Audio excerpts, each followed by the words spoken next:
स्वागत है आप सभी का इस लेक्चर में। इस लेक्चर में हम स्टार्ट करने वाले हैं चैप्टर नंबर 2। लास्ट के लेक्चर में अपन ने देखा था कि जो बेसिक बिजनेस इकोनॉमिक्स है वो कैसे चलता है, उसमें क्या क्या चीज़ें होती है। फिर अपन ने देखा था इकोनॉमिक्स में बहुत सारी सिस्टम होती है, जैसे कैपिटलिज्म की सिस्टम, सोशलिज्म की सिस्टम और मिक्स्ड इकोनॉमी की सिस्टम। तो बेसिकली अपन ने ये चीज़ें समझी थी कि ओवरऑल इकोनॉमिक्स क्या होता है, और उसमें एक इम्पॉर्टेंट चीज़ हमने सीखी थी कि इकोनॉमिक्स में दो ब्रांचेस होती है, माइक्रो इकोनॉमिक्स और मैक्रो इकोनॉमिक्स।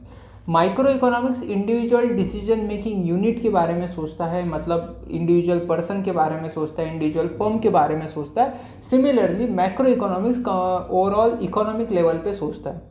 तो जो भी माइक्रो इकोनॉमिक्स है उसमें का सबसे इम्पोर्टेंट कंसेप्ट है demand and supply. Demand and supply यही अपन इस चैप्टर में सीखने वाले हैं, chapter number 2, theory of demand and supply. इसमें 3 यूनिट्स है। सबसे पहला यूनिट है थ्योरी ऑफ डिमांड, दूसरा यूनिट है कंज्यूमर बिहेवियर और तीसरा यूनिट है थ्योरी ऑफ सप्लाई। सबसे बड़ा यूनिट की बात करूँ तो वो फर्स्ट यूनिट है, और फर्स्ट यूनिट में आपने को दिया है थ्योरी ऑफ डिमांड। तो हम चालू करेंगे थ्योरी ऑफ डिमांड, और जैसे हर बार अपन स्टार्ट करते हैं फ्लो चार्ट से, तो इस यूनिट का भी शुरुआत अपन क्या करेंगे, फ्लो चार्ट से स्टार्ट करेंगे, शुरुआत करेंगे। सबसे पहला, this unit is divided into two portion. ये यूनिट जो है वो 2 पोर्शन में डिवाइडेड है। 2 इंपॉर्टेंट कंसेप्ट है, सबसे पहला डिमांड और दूसरा इलास्टिसिटी ऑफ डिमांड। तो सबसे पहले डिमांड में अपन क्या पढ़ने वाले, मीनिंग ऑफ डिमांड, कि डिमांड का मतलब क्या है। नेक्स्ट, डिटर्मिनेंट्स ऑफ डिमांड, ऐसी कौन सी चीज़ है जो डिमांड को डिसाइड करती है। तीसरा, डिमांड फंक्शन, यानी डिमांड में कौन कौन सी चीज़ें अफेक्ट करती है।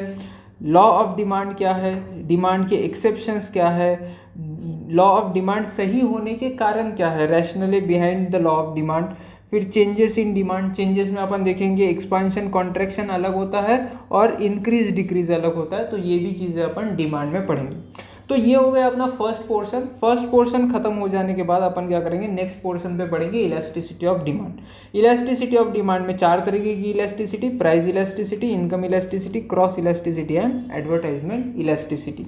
सबसे लंबा जो चलने वाला इलास्टिसिटी है वो प्राइस इलास्टिसिटी, क्योंकि उसमें अपने को पॉइंट इलास्टिसिटी क्या होता है ये पढ़ना है, आर्क इलास्टिसिटी पढ़ना है, और इस इलास्टिसिटी का कैलकुलेशन कैसे होता है उसके 3 तरीके अपने पास होते हैं, रेशियो और ज्योमेट्रिक और आउटले मेथड। ये तीनों मेथड अपने को सीखने हैं। और लास्ट में डिटर्मिनेंट्स ऑफ इलास्टिसिटी, कौन सी चीज़ है जो इलास्टिसिटी को डिटरमाइन करती है, कि कौन सी चीज़ों की वजह से इलास्टिसिटी ज़्यादा होंगी कम होंगी, ये भी अपने को इसमें पढ़ना है।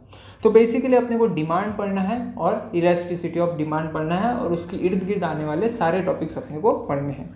ठीक है, तो एकदम बेसिक से शुरुआत करेंगे अपन। सबसे पहले डिमांड, मीनिंग। ठीक है, मीनिंग की शुरुआत करेंगे। अब मीनिंग समझने के लिए थोड़ा अपने को नोट्स में जाना पड़ेगा।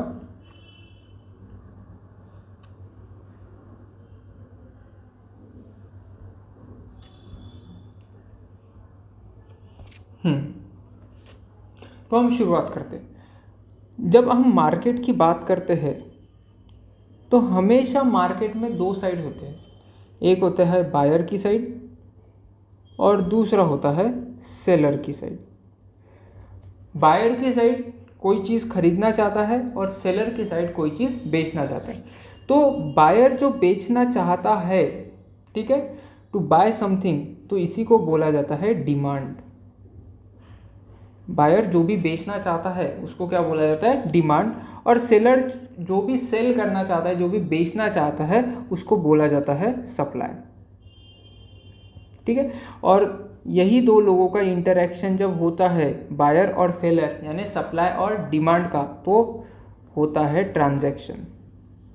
तो मार्केट में हमेशा ट्रांजैक्शन होते हैं, क्योंकि मार्केट में 2 साइड एक जगह पे आती है। कौन सी side, demand side and supply side. But demand यानी बेसिकली क्या, समझना। मैं मार्केट में गया, मार्केट में जाने के बाद मैंने सोचा कि चलो कुछ एक 2 कार खरीद ली जाए। हाँ, मैंने सोचा कि कार खरीद लेंगे अपन। तो कार में मैंने बोला चलो एक BMW खरीद लेते हैं और 2 ऑडी खरीद लेते हैं। ठीक है, तो मैंने क्या कहा, मैंने एक इच्छा जताई, इसी को बोला जाता है डिज़ायर। क्या मियरली डिज़ायर करने से मार्केट में डिमांड क्रिएट हो जाती है? मान लो मार्केट में एक शोरूम था, शोरूम में मैं गया और मैंने बोला कि 2 BMW दे दो और 2 ऑडी दे दो। ऐसे तो मैंने कहा जैसे मैं सब्जी खरीद रहा हूँ, ठीक है। बट फिर भी मैंने डिज़ायर दिखाई, तो क्या डिज़ायर से डिमांड क्रिएट होगी? क्या डिज़ायर से मार्केट में ट्रांजेक्शन होगा? नहीं, सिर्फ डिज़ायर के बेसिस पे मार्केट में ट्रांजेक्शन नहीं होता। तो क्या चाहिए? अरे भाई मैं कार खरीदने जा रहा हूँ, तो मेरी औकात भी तो होनी चाहिए ना वो कार खरीदने की। तो होना चाहिए मेरे पास परचेसिंग पावर।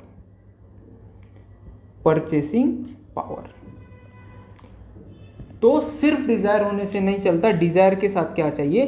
Purchasing power. तुम्हारे पास जो तुम्हें चाहिए, जो लेने की तुम्हारी इच्छा है, उसको खरीदने की तुम्हारे पास पावर होनी चाहिए, उसी को बोला जाता है परचेसिंग पावर। तो क्या सर डिज़ायर और परचेसिंग पावर से डिमांड क्रिएट हो जाती है? बिल्कुल नहीं। और एक जो कंपोनेंट है वो यहाँ पे मिसिंग है। समझते हैं कौन सा कंपोनेंट मिसिंग है। मान लो मेरे पास 2 करोड़ है और मेरी डिज़ायर भी है वो कार खरीदने की, बट क्या है कि मुझे एजुकेशन के लिए वो 2 करोड़ खर्च करने हैं। तो एजुकेशन के लिए खर्च करने हैं मुझे, 2 करोड़ मेरे पास है। तो तीसरी चीज़ ये चाहिए, मेरे पास वो पैसा खर्च करने की विलिंगनेस भी चाहिए। ऐसा नहीं कि मेरे पास पैसा है तो मैं खर्च ही करूँगा। हो सकता है ना मुझे वो कार चाहिए भी, मेरे पास खरीदने के पैसे भी है, बट मैं पहला प्रेफरेंस देना चाहता हूँ एजुकेशन को। मैं बोलता हूँ कि पहले हम डिग्री ले ले, पहले कॉलेज की फ़ीस भर दे, बाद में कार लेने की सोचेंगे।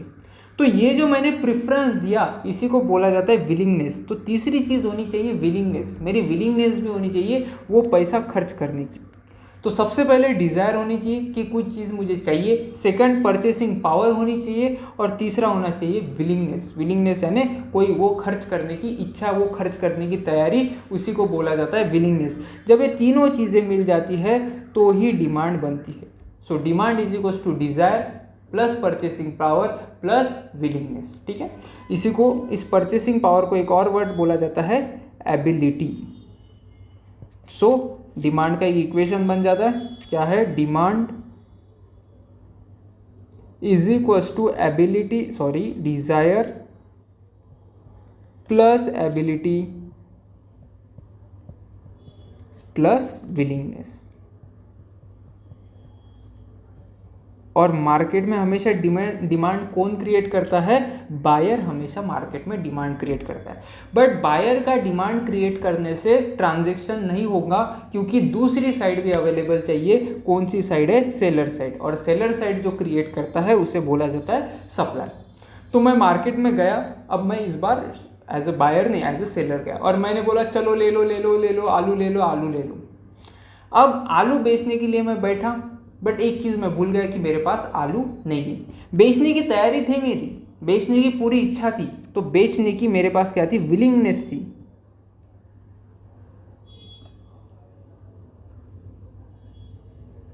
मेरे पास बेचने की विलिंगनेस थी, बट क्या मेरे को वो स्टॉक था? मेरे पास स्टॉक था क्या? नहीं। तो मेरे पास प्लस क्या होनी चाहिए? Ability to provide goods. 2 चीज़ें चाहिए। मेरे पास विलिंगनेस चाहिए, वो आलू बेचने की, प्लस मेरे पास चाहिए एबिलिटी वो आलू प्रोवाइड करने की। मतलब मेरे पास बेसिकली स्टॉक चाहिए उसका। सर क्या हर बार स्टॉक होने के बाद सप्लाई क्रिएट होता है क्या? हर बार अगर तुम्हारे पास स्टॉक है तो ज़रूरी नहीं है कि सप्लाई क्रिएट हो। क्यों? क्योंकि मान लो मेरे पास 1000 किलो आलू का स्टॉक है, बट आलू के भाव चल रहे 5 रुपये किलो, तो मैं बेचूंगा नहीं। भले ही मेरे पास कितना भी स्टॉक पड़ा हो तो मैं बेचूंगा नहीं, तो मेरी विलिंगनेस नहीं होगी तो वो चीज़ सप्लाई नहीं कहलाएगी। तो कोई चीज़ सप्लाई कहलाने के लिए विलिंगनेस चाहिए plus ability to provide that good, ठीक है। तो एबिलिटी और विलिंगनेस सप्लाई में भी चाहिए। तो सप्लाई का एक इक्वेशन बन जाता है, supply is equals to ability to sell, इसी को बोलेंगे अपन स्टॉक चाहिए अपने पास गुड्स का, प्लस विलिंगनेस टू सेल चाहिए, विलिंगनेस टू सेल। और ये जब सप्लाई एंड डिमांड एक साथ आ जाते हैं तभी ट्रांजैक्शन होता है। जो डिमांड साइड और सप्लाई साइड जब एक साथ आ जाएंगे तो क्या होगा? ट्रांजैक्शन होगा, ठीक है। अब हम नोट्स पे वापस आते हैं, तो ये वापस देखेंगे मार्केट, ये है मार्केट, और मार्केट की है 2 साइड, मार्केट की 2 साइड, डिमांड साइड और सप्लाई साइड। डिमांड साइड को यानी कोई भी चीज़ को डिमांड कहने के लिए क्या चाहिए अपने पास, सबसे पहले डिज़ायर, सेकंड चाहिए मीन्स टू परचेस मतलब चाहिए अपने पास एबिलिटी, और तीसरा चाहिए willingness to use those means for that purchase मतलब चाहिए विलिंगनेस। तीन चीज़ें कौन सी, सबसे पहला डिज़ायर हो गया, second means to purchase means ability, और तीसरा willingness to use the means, willingness to use that means, willingness to use that ability. ये तीनों चीज़ें चाहिए तभी कोई चीज़ को डिमांड करेंगे। सिमिलरली सप्लाई साइड में हम देखेंगे कि क्या होनी चाहिए, availability of goods and service means power to provide goods and service, और सेकंड चाहिए willingness to sell at given price, हमारे पास विलिंगनेस भी चाहिए कि हम वो गुड्स एंड सर्विस जो अपने पास है वो बेच दे किसी को, ठीक है। तो इसको ही बोला जाता है सप्लाई, और सप्लाई और डिमांड जब एक साथ आ जाते हैं तब होता है ट्रांजैक्शन, ठीक है। तो डिमांड साइड अपन देखेंगे इस यूनिट में। स्टार्ट करते हैं प्रॉपर्टीज ऑफ डिमांड, डिमांड की क्या क्या प्रॉपर्टीज होती है, और ये बहुत ही इंपॉर्टेंट है, ये बहुत बेसिक चीज़ है पर बहुत इंपॉर्टेंट। सबसे पहला quantity of good, demand is always measured in terms of quantity of good. जब मैं बोलता हूँ कि मार्केट में डिमांड बहुत ज़्यादा है, इसका ये मतलब होता है कि मार्केट में लोग खरीदने के लिए बहुत उत्सुक है, कोई क्वांटिटी लोग परचेस करने के लिए उत्सुक है। तो हमेशा जब मैं डिमांड की बात कर रहा हूँ तब मैं क्वांटिटी की बात कर रहा हूँ, ठीक है। पहली चीज़ हो गई। सेकेंड चीज़ price dependent, it varies with the price, different price leads to different amount being demanded. जब मैं बोलता हूँ कि मार्केट में जो कपड़ा है, मान लो कि एप्पल है, ठीक है, एप्पल मानते हैं, तो एप्पल की डिमांड मैं बोलता हूँ कि बहुत चल रही है, बहुत चल रही है मतलब हमेशा मुझे किस में बताना पड़ेगा, क्वांटिटी में बताना पड़ेगा। तो मैं बोल रहा हूँ एप्पल की डिमांड चल रही है 100 किलो की, क्वांटिटी में बताया मैंने, पहला कंडीशन सेटिस्फाई किया। बट ये जो डिमांड है ना, ये हमेशा तुम्हें प्राइस के पर्सपेक्टिव में बतानी पड़ती। किसके पर्सपेक्टिव में, प्राइस के पर्सपेक्टिव में। तो मैं ये बोला कि मार्केट में 100 किलो एप्पल्स की डिमांड है तो गलत हो जाएगा। मुझे ये बोलना पड़ेगा कि मार्केट में 100 किलो एप्पल की डिमांड है एट 150 रुपीज़ पर केजी, 150 रुपये पर किलो पे क्या है मार्केट में डिमांड है, कितनी, 100 किलो की। सिमिलरली मैं ये भी बोल सकता हूँ कि मार्केट में 80 किलो की डिमांड है एट 200 रुपीज़ पर केजी। तो जब भी मैं डिमांड की बात करूँगा तब मैं क्वांटिटी की बात करूँगा, और ये क्वांटिटी मुझे हमेशा प्राइस के पर्सपेक्टिव में बतानी पड़ेगी। So demand is always price dependence, तुम्हारी डिमांड डिपेंड करती है कि तुम कौन से प्राइस की बात कर रहे हो। अगर मैं बोलूँ कि एप्पल बेचने के लिए मैं तैयार हूँ 20 रुपये में, तो एप्पल की डिमांड 100 किलो नहीं रहेंगी, एप्पल की डिमांड 1000 किलो हो जाएंगी। और अगर मैं बोलूँ कि मैं एप्पल बेचने के लिए तैयार हूँ 2000 रुपये पर किलो से, तो एप्पल की डिमांड अभी 1000 किलो नहीं, एप्पल की डिमांड गिर के हो सकता है 1 किलो 2 किलो पे आ जाए, ठीक है। तो हमेशा जब मैं डिमांड की बात करूंगा तो किसके पर्सपेक्टिव में बात करूंगा, प्राइस के पर्सपेक्टिव में बात करूंगा।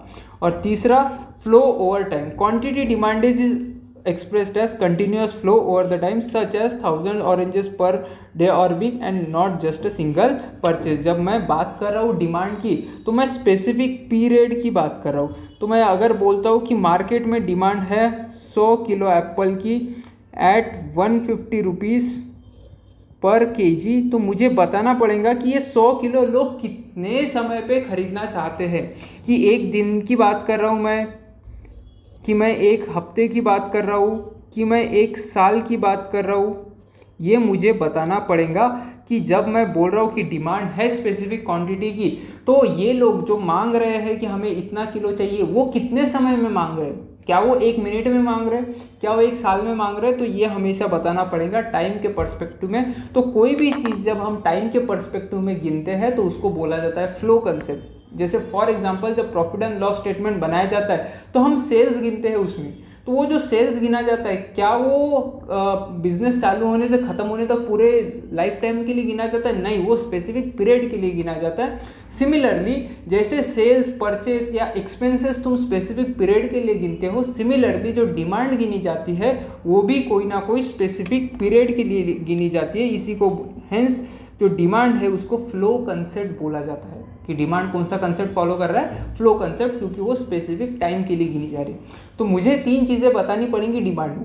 पहले बताना पड़ेगा कि लोग कितनी क्वांटिटी खरीदने के लिए तैयार हैं, दूसरा ये बताना पड़ेगा कि कौन से प्राइस पे वो क्वांटिटी खरीदने के लिए तैयार है, और तीसरा ये बताना पड़ेगा कि कितने समय में ये लोग खरीदने के लिए तैयार है। तो मुझे ये बताना पड़ेगा कि 100 केजी एप्पल लोग खरीदने के लिए तैयार है एट 150 रुपीज़ पर केजी फॉर अ डे, या फिर बोलना पड़ेगा विद इन अ वीक, की एक वीक में या एक डे में लोग इतनी चीज़ें खरीदने के लिए तैयार है। ठीक है, तो ये तीनों चीज़ें चाहिए, ये तीनों चीज़ें इंपॉर्टेंट है और तीनों चीज़ें आपको याद रखनी पड़ेंगी। सबसे पहला बताना पड़ेगा अपने को क्वांटिटी, नेक्स्ट बताना पड़ेगा रिलेटिव प्राइस, और तीसरी चीज़ अपने को बतानी पड़ेगी टाइम, कितने टाइम के लिए। ठीक है, जब हम तीन चीज़ें बताएंगे तो ही हम डिमांड की कंप्लीट इन्फॉर्मेशन दे रहे हैं ऐसा बोला जाएगा, वरना डिमांड की इनकम्प्लीट इन्फॉर्मेशन है। तो हम बोलते हैं कि मार्केट में डिमांड बहुत ज़्यादा है, तो हम ये बोलना चाहते हैं कि मार्केट में डिमांड ज़्यादा है एट करंट मार्केट प्राइस, जो मार्केट प्राइस चल रही है उस गुड्स की, उस केस में उसकी डिमांड ज़्यादा है। ये इसीलिए अपन कभी भी प्राइस का जिक्र नहीं करते, क्योंकि ये अज्यूम्ड होता है कि मार्केट प्राइस की बात हो रही है, जो मार्केट में चल रही है उस प्राइस पे डिमांड ज़्यादा बढ़ गई है ऐसा बोला जाता है। ठीक है, तो आगे बढ़ते हैं। व्हाट डिटरमाइंस डिमांड, ऐसी कौन सी चीज़ होती है जो हमारे डिमांड को डिटरमाइन करती है, मतलब बताती है कि मार्केट में कितना डिमांड होगा, कम होगा कि ज़्यादा होगा, कितना चेंज होगा, ये कौन कौन से फैक्टर्स है जो अपने को बताते हैं, इसी को बोला जाता है what determines demand. Knowledge of common determinants of demand for a product or services and the nature of relationship between demand and its determinants are essential for business firm। कौन सी चीज़ों से डिमांड बढ़ती है, कौन सी चीज़ों से डिमांड घटती है, ये बहुत इंपॉर्टेंट है किसके लिए, बिजनेसेस के लिए, क्योंकि उनको पता रहेगा फिर कि हाँ अगर XYZ फैक्टर बढ़ा तो हमारी डिमांड बढ़ रही है, तो वो नज़र रखेंगे कि XYZ फैक्टर बढ़ रहा है क्या, अगर वो बढ़ रहा है तो क्या करेंगे, वो डिमांड को भी बढ़ेगा ये अज्यूम करके चलेंगे और उसके हिसाब से वो प्रोडक्शन करेंगे, उसके हिसाब से अपने बिजनेस की प्लानिंग करेंगे। इसी वजह से कौन कौन सी चीज़ डिमांड को अफेक्ट करती है उसका पूरा नॉलेज कंपनी को लेना पड़ता है। For estimating the market demand for its product, there are number of factors which influences demand of a commodity। बहुत सारे फैक्टर्स होते हैं जो डिमांड को इन्फ्लुएंस करते हैं और सबसे इम्पॉर्टेंट फैक्टर होता है प्राइस ऑफ कमोडिटी। तुम्हारी जो क्वांटिटी डिमांडेड है वो डिपेंड करती है हमेशा उसके प्राइस पे, सबसे इम्पॉर्टेंट फैक्टर। क्वांटिटी डिमांडेड है किसी प्रोडक्ट की, वो डिपेंड कैसे करेंगी, किस पे करेंगी, उसके प्राइस पे। जैसे जैसे ये लॉ ऑफ डिमांड है, मैं थोड़ा बता दे रहा हूँ, ठीक है, आगे अपन डिटेल में पढ़ेंगे। जैसे जैसे तुम्हारी प्राइस बढ़ते जाएंगी वैसे वैसे लोग कम चीज़ें खरीदना चाहेंगे, मतलब कम क्वांटिटी खरीदना चाहेंगे, मतलब तुम्हारी डिमांड क्या हो जाएंगी, घट जाएंगी। ठीक है, तो प्राइस बढ़ रहा है तो क्वांटिटी डिमांडेड क्या हो जाएगी, धीरे धीरे कम हो जाएंगी। सबसे इन्फ्लुएंशियल फैक्टर।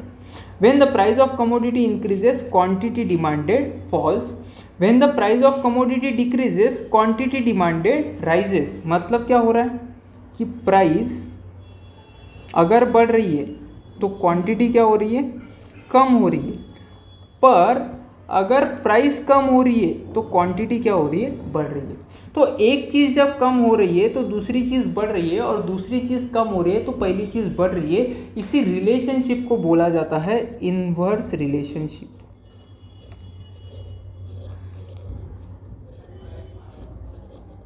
इनवर्स रिलेशनशिप, एक का बढ़ने से दूसरा अगर घट रहा है या दूसरे के बढ़ने से पहला अगर बढ़ रहा है तो इसको बोला जाता है इनवर्स रिलेशनशिप। तो हमेशा याद रखना प्राइस और क्वांटिटी डिमांडेड में हमेशा इनवर्स रिलेशनशिप रहता है।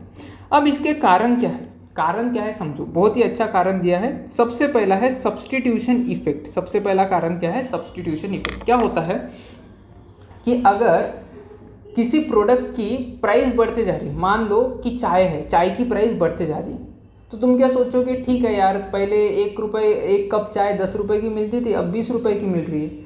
बट जब 30 की हो जाती है तुम सोचना चालू करते हो, 40 की हो जाए तुम घबरा जाते हो, और 60 की जब हो जाती है तो तुम अब सोचते हो कि नहीं नहीं चाय तो बंद करनी पड़ेगी। अब चाय बंद करेंगे तो उसकी जगह पे अपने को कोई ना कोई और चीज़ कंज्यूम करनी पड़ेगी, तो हम क्या करता है, हम कॉफ़ी कंज्यूम करना चालू कर देते।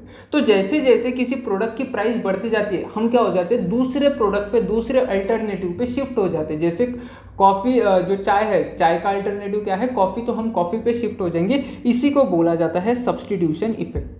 तो जैसे जैसे प्राइस बढ़ रही है वैसे वैसे सब्स्टिट्यूशन इफेक्ट हो रहा है, जिसकी वजह से क्वांटिटी वैसे वैसे क्या हो रही है, कम होती जा रही है। और दूसरा होता है इनकम इफेक्ट। इनकम इफेक्ट यानी क्या, जैसे जैसे प्राइस किसी प्रोडक्ट की बढ़ती जाती है वैसे वैसे वो चीज़ बहुत सारे लोगों के लिए अनअफोर्डेबल हो जाती है। मान लो गरीब स्टूडेंट्स हमेशा गरीब रहते हैं, बाय डिफ़ॉल्ट बताने की ज़रूरत नहीं। तो मान लो कि मैगी 10 रुपये की चल रही है तो सबके लिए अफोर्डेबल है। अगर कल चल के मैगी 60 रुपये की हो जाती है तो उन गरीब स्टूडेंट्स के लिए, उन गरीब आर्टिकल्स के लिए वो मैगी क्या हो जाएगी, अनअफोर्डेबल हो जाएगी। तो ये चीज़ समझना कि जैसे जैसे प्राइस बढ़ रही है कुछ लोगों के अफोर्डेबिलिटी के बाहर चली जाती है वो चीज़ खरीदना, इसीलिए जो क्वांटिटी लोग मांगते हैं वो क्या हो जाती है, कम हो जाती है। तो एक चीज़ समझना, प्राइस बढ़ने से दो इफेक्ट हो रहे हैं। कौन से? सब्स्टिट्यूशन, मतलब लोग अपना प्रोडक्ट चेंज कर रहे हैं, जो कंजम्पशन है वो कंजम्पशन प्रोडक्ट का चेंज कर रहे हैं। और सेकंड, अनअफोर्डेबिलिटी बढ़ रही है जिसकी वजह से क्वांटिटी डिमांडेड क्या हो रही है, कम हो रही है। तो ये जो दो रीज़न है वो बहुत प्रोमिनेंट रीज़न है इनका इन्वर्स रिलेशनशिप होने की। समझा? ठीक है, आगे बढ़ते हैं। नेक्स्ट, अब दो तरीके के गुड्स होते हैं और इसी दो तरीके के गुड्स की वजह से जो डिमांड और सप्लाई है वो क्या होता है, चेंज होता है। तो इसी को बोला जाता है price of related goods. Price of related good एक सेकंड डिटर्मिनेंट है जिसकी वजह से डिमांड अफेक्ट होती है। तो कॉम्प्लीमेंट्री गुड्स यानी क्या? कॉम्प्लीमेंट्री गुड्स यानी ऐसे गुड जो साथ में कंज्यूम होते हैं, जैसे टी एंड शुगर। ठीक है, कॉम्प्लीमेंट्री साथ में, कि एक को कंज्यूम नहीं कर सकते सर, एक के साथ दूसरा कंज्यूम करना पड़ेगा, तो T and sugar and car and petrol साथ में कंज्यूम करना पड़ेगा। रिलेशनशिप, प्राइस रिलेशनशिप इनवर्स कैसे होती है, इनवर्स कैसे समझेंगे अपन। ठीक है, उसको थोड़ा साइड में रखते देख लेते। ठीक है, अब मान लो ये एक चार्ट निकालता हूँ, यहाँ पे मैं लिखता हूँ पेट्रोल और यहाँ पे मैं लिखता हूँ क्वांटिटी ऑफ, सॉरी ठीक है मैं गलत लिख दिया थोड़ा,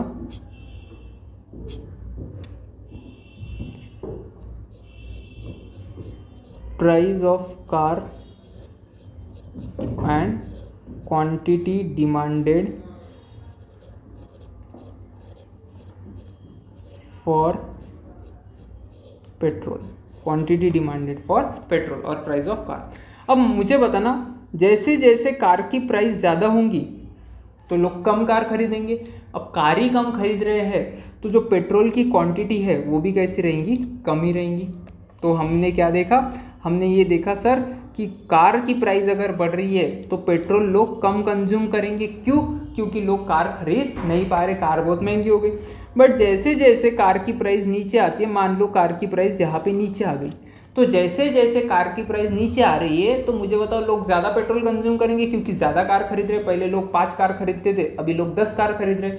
अब 10 कार खरीदेंगे तो 10 कार में पेट्रोल डालना पड़ेगा, तो लोग क्या मांगेंगे, ज़्यादा क्वांटिटी ऑफ पेट्रोल मांगेंगे, ज़्यादा लीटर्स ऑफ पेट्रोल मांगेंगे। तो जो पेट्रोल की डिमांड है वो पेट्रोल की डिमांड क्या हो जाएंगी, बढ़ती जाएंगी। तो एक प्रोडक्ट की प्राइस बढ़ रही है तो उसके कॉम्प्लीमेंट्री प्रोडक्ट का जो डिमांड है वो क्या हो जाएगा, वो डिमांड कम हो जाएगा। प्लस एक प्रोडक्ट की प्राइस अगर कम हो रही है तो उसका जो कॉम्प्लीमेंट्री प्रोडक्ट है उसका डिमांड बढ़ जाएगा। तो उनका रिलेशनशिप बनता है इन्वर्स नेचर का। ये जो ग्राफ जो नीचे आता है ना उसको बोला जाता है इन्वर्स रिलेशनशिप। ठीक है, तो क्या हो रहा है समझना, प्राइस ऑफ प्रोडक्ट और दूसरा है क्वांटिटी ऑफ कॉम्प्लीमेंट्री प्रोडक्ट। तो एक प्रोडक्ट की प्राइस अगर बढ़ रही है तो उसके कॉम्प्लीमेंट्री प्रोडक्ट की डिमांड क्या हो रही है, घट रही है। मतलब यहाँ पे देखना, कार की प्राइस बढ़ गई तो उसकी जो क्वांटिटी डिमांडेड है वो कम हो गई। बट अगर प्रोडक्ट की प्राइस कम हो रही है तो उसका जो कॉम्प्लीमेंट्री प्रोडक्ट है उसकी डिमांड क्या हो रही है, उसकी डिमांड बढ़ रही है। तो एक के कम होने से दूसरा ज़्यादा हो रहा है और दूसरे के कम होने से पहला ज़्यादा हो रहा है। ठीक है, a fall in the price of cars lead to increase in the demand for petrol. एक घटा, क्या घटा सर, एक की प्राइस घटी तो दूसरे का क्या बढ़ेगा, दूसरे का डिमांड बढ़ेगा। ठीक है, नेक्स्ट, और इसी रिलेशनशिप को क्या बोला जाता है, इन्वर्स रिलेशनशिप। अब दूसरे तरीके के गुड्स देखते हैं, सब्सटीट्यूट गुड्स। सब्सटीट्यूट यानी एक कंज्यूम नहीं करोगे तो उसके अलावा दूसरा तुम्हारे पास अल्टरनेटिव क्या है, उसको ही बोला जाता है सब्सटीट्यूट गुड्स। अगर इकोनॉमी की लैंग्वेज में बोली तो दो गुड्स जो सेम वांट को सेटिस्फाई करते हैं उनको बोला जाता है substitute goods. For example bike और कार क्या हो गया, सब्सटीट्यूट हो गया। अगर तुम यहाँ से ट्यूशन पे और ट्यूशन से घर पे आ रहे हो तो तुम्हारा बाइक और कार क्या हो गया, सब्सटीट्यूट हो गया, क्योंकि एक तो बाइक पे जाओगे, बाइक भी तुम्हारी उसी वांट को सेटिस्फाई कर रहा है तुम्हारे ट्रैवलिंग की, या फिर तुम कार से जाओगे तो कार भी तुम्हारे ट्रैवलिंग की वांट को सेटिस्फाई कर रहा है, तो एक दूसरे के लिए वो क्या बन गए, सब्सटीट्यूट बन गए। The goods that satisfy same want and can replace each another, एक दूसरे को वो रिप्लेस करने की एबिलिटी रखते हैं। Example tea and coffee, ball point pen and fountain pen. एक तो तुम बॉल पॉइंट पेन यूज़ करोगे या फिर फाउंटेन पेन यूज़ करोगे, एक तो जेल पेन यूज़ करोगे, एक तो बॉल पेन यूज़ करोगे, तो ये दूसरे एक दूसरे के क्या होते हैं, सब्सटीट्यूट होते हैं। प्राइस रिलेशनशिप कैसे रहता है उनका, डायरेक्ट रहता है। डायरेक्ट यानी क्या, बेसिकली कि price of good and quantity of substitute, price of goods and quantity of substitute. तो एक प्राइस की गुड्स, एक गुड्स की प्राइस बढ़ने से क्या होता है समझना, एक गुड्स की प्राइस बढ़ गई, अब वो गुड अनअफोर्डेबल हो गया, अनअफोर्डेबल हो गया तो लोग शिफ्ट हो गए उसके सब्सटीट्यूट पे, तो सब्सटीट्यूट की क्वांटिटी डिमांडेड क्या हो जाएगी, वो क्वांटिटी डिमांडेड बढ़ जाएगी। तो एक का प्राइस बढ़ने से सब्सटीट्यूट की क्वांटिटी डिमांडेड, क्वांटिटी क्या हो रही है, बढ़ रही है। एक का क्या बढ़ा, प्राइस बढ़ा, तो दूसरे की क्या बढ़ रही है, क्वांटिटी। अब दोनों चीज़ें अगर एक साथ बढ़ती है तो उसको बोला जाता है डायरेक्ट रिलेशनशिप। यहाँ पे क्या हो रहा था, अगर प्राइस बढ़ रहा था तो क्वांटिटी कम हो रही थी, इसको इसलिए अपन ने क्या बोला था, इनवर्स रिलेशनशिप। नेक्स्ट चीज़ क्या होती है कि अगर सब्सटीट्यूट का प्राइस कम हो गया, सब्सटीट्यूट का प्राइस कम हो गया मतलब चाय का प्राइस कम हो गया, तो बहुत लोग सोचेंगे यार चाय तो बहुत सस्ता हो गया, चाय ज़्यादा पीते हैं। अब लोग ज़्यादा चाय पीना चालू करेंगे तो कॉफ़ी से लोग शिफ्ट हो जाएंगे चाय की तरफ, तो कॉफ़ी की क्वांटिटी डिमांडेड क्या हो जाएगी, कॉफ़ी की क्वांटिटी डिमांडेड हो जाएंगी कम। तो एक चीज़ समझना, ठीक है, एक तो दोनों प्रोडक्ट एक साथ घट रहे या फिर दोनों चीज़ें एक साथ बढ़ रही है, इसी रिलेशनशिप को बोला जाता है डायरेक्ट रिलेशनशिप। अब अगर अपन इसको चार्ट के फॉर्म में निकालने की कोशिश करें तो कैसा बनेगा, देखो, ये हो गया क्वांटिटी डिमांडेड और ये हो गया प्राइस। अब जब प्रोडक्ट की प्राइस कम थी तब क्वांटिटी डिमांडेड सब्सटीट्यूट की क्या थी, वो भी कम थी, तो दोनों इधर आएंगे। अब एक की प्राइस बढ़ गई तो दूसरी की क्वांटिटी डिमांडेड भी बढ़ जाएगी, क्योंकि डायरेक्ट रिलेशनशिप है, तो वो यहाँ पे और ये भी यहाँ पे चला जाएगा, तो ये हो जाएगा यहाँ पे, तो इनका रिलेशनशिप बनेगा डायरेक्ट। और हमेशा डायरेक्ट रिलेशनशिप का ग्राफ अपवर्ड स्लोपिंग होता है और इनवर्स रिलेशनशिप का ग्राफ हमेशा डाउनवर्ड स्लोपिंग होता है, ये चीज़ याद रखना। ये डाउनवर्ड स्लोपिंग है और ये अपवर्ड स्लोपिंग है, क्यों, क्योंकि रिलेशनशिप पे मैटर करता है। ये देखिए, ये अपवर्ड स्लोपिंग और ये हो गया डाउनवर्ड स्लोपिंग, ठीक है। चलो आगे बढ़ते हैं। तीसरा जो फैक्टर है जो डिमांड डिटरमाइन करता है वो है डिस्पोजेबल इनकम। अब डिस्पोजेबल इनकम क्या होता है, मान लो तुमने 10 लाख कमाए, क्या तुम 10 लाख खर्च कर पाओगे, कभी भी 10 लाख तुम खर्च नहीं कर पाओगे। क्यों, क्योंकि तुम्हारे पास इनकम अर्न करने के बाद कंट्री का लॉ बोलता है कि तुम्हें देने पड़ेंगे टैक्सेस, और टैक्सेस देने के बाद जो तुम्हारे पास बच जाता है उसी को बोला जाता है डिस्पोजेबल इनकम। तो income is equals to income minus direct taxes is equals to disposable income.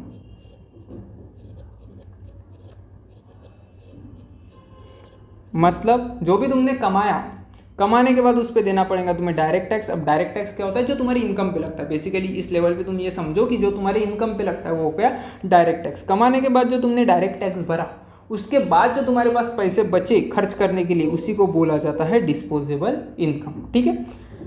हाँ, अब डिस्पोजेबल इनकम का तुम्हारे डिमांड पे कैसे इम्पैक्ट पड़ता है वो देखेंगे। इम्पैक्ट ऑन डिमांड जनरली, ठीक है, हाईलाइटेड में लिखा है, मतलब कैप्स में लिखा है मैंने सभी चीज़ें, क्योंकि उसके कुछ एक्सेप्शंस होते हैं। Generally increase in the demand for goods and services due to higher purchasing power.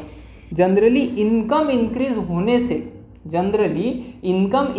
होने से तुम्हारे गुड्स एंड सर्विस की डिमांड में भी क्या हो जाएगा, इंक्रीज हो जाएगा। कैसे, क्योंकि सर मेरे पास पहले क्या था ना, मेरे पास पहले 2 लाख रुपए आते थे महीने के, तो मैं क्या करता था, एक ही कार खरीदता था, एक ही कार मेरे पास थी। अब सर मेरे पास है ना 25 लाख रुपए आ रहे हैं महीने के, तो मैं क्या बोल रहा हूँ सर, 2 कार होनी चाहिए घर पे, तो मैं अभी 2 कार परचेस करके रखा हूँ। तो क्वांटिटी डिमांडेड है वो बढ़ गई है, किसके साथ, इनकम के साथ। तो एक चीज़ याद रखना, जनरली क्या होता है, जैसे जैसे तुम्हारा इनकम बढ़ता है, बट कौन सा इनकम सर, डिस्पोजेबल इनकम, जैसे जैसे तुम्हारा डिस्पोजेबल इनकम बढ़ता है वैसे वैसे तुम्हारी क्वांटिटी डिमांडेड क्या हो जाती है, वो भी बढ़ जाती है। ठीक है, हाँ। डिस्पोजेबल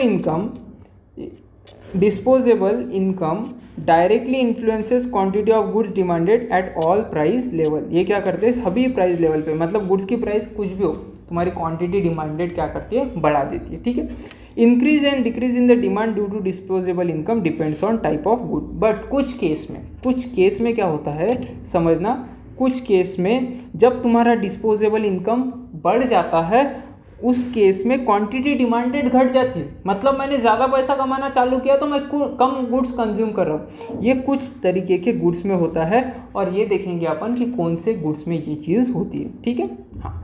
अब यहाँ पे आ गया बड़ा सा चार्ट, और चार्ट में दिखा है अपने को क्या कि कौन से तरीके के गुड्स होते हैं, और ये देखेंगे कौन से तरीके के गुड्स होते हैं, और बाद में हम देखेंगे कि इसके हिसाब से इनकम जब बढ़ती है तो तुम्हारी डिमांड कम होती है या घटती है, हर एक गुड्स के लिए अपन देखेंगे, एक मास्टर चार्ट बनाएंगे। सबसे पहला होता है normal goods demanded in increasing quantities as income rises. ऐसे गुड्स जिसकी डिमांड बढ़ जाती है, वो जनरली वाले गुड्स जहाँ पे इनकम इंक्रीज होने से तुम्हारा क्वांटिटी डिमांडेड इंक्रीज हो रहा है, तो उनको बोला जाता है normal goods. House hold furniture तुम्हारा नॉर्मल गुड्स है, क्योंकि ज़्यादा पैसे आ गए तो तुम ज़्यादा फर्नीचर खरीदते हो, ज़्यादा अच्छे क्वालिटी का फर्नीचर खरीदते हो। क्लोथिंग, ऑटोमोबाइल, ये सारे क्या है, नॉर्मल गुड्स के example. Effects of demand rises as income rises. जैसे जैसे तुम्हारी इनकम बढ़ती जाती है वैसे वैसे वो क्वांटिटी डिमांडेड भी क्या हो रही है, बढ़ रही है। मतलब कैसा रिलेशन है sir, direct relation. Demand falls as income decreases. Effect of income decrease. जब तुम्हारा इनकम कम हो जाता है तो तुम्हारी डिमांड भी क्या हो जाती है, कम हो जाती है। तो एक काम करते हैं ना सर, एक चार्ट बना देते हैं। सबसे पहले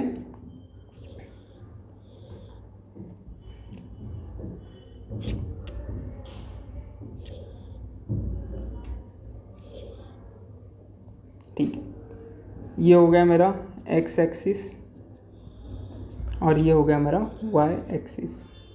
हमेशा याद रखना, एक्स एक्सिस में लिखना क्वांटिटी डिमांडेड और वाई एक्सिस में लिखना इनकम। ठीक है, हाँ। अब नॉर्मल गुड्स के केस में क्या हो रहा है, नॉर्मल गुड्स को अपन रेड कलर से मार्क करते हैं। नॉर्मल गुड्स के केस में क्या हो रहा है, जैसे जैसे मेरी इनकम कम थी तो मैं कम क्वांटिटी डिमांड कर रहा था, जैसे जैसे मेरी इनकम बढ़ रही है मेरी क्वांटिटी डिमांडेड भी क्या हो रही है, बढ़ रही है। तो इसका ग्राफ कैसे बनेगा, इसका ग्राफ ऐसे बनेगा। कैसे, 2 पॉइंट की बात करते हैं। देखो यहाँ पे मेरी इनकम भी कम थी तो मेरी क्वांटिटी डिमांडेड भी कैसी थी, कम थी। जब मेरी इनकम यहाँ पे बढ़ गई है तो मेरी क्वांटिटी डिमांडेड भी क्या हो गई, यहाँ से बढ़कर यहाँ पे आ गई। तो इन डायरेक्ट रिलेशनशिप हो रहा है नॉर्मल गुड्स के केस में। ठीक है, तो ये हो गया अपना normal goods.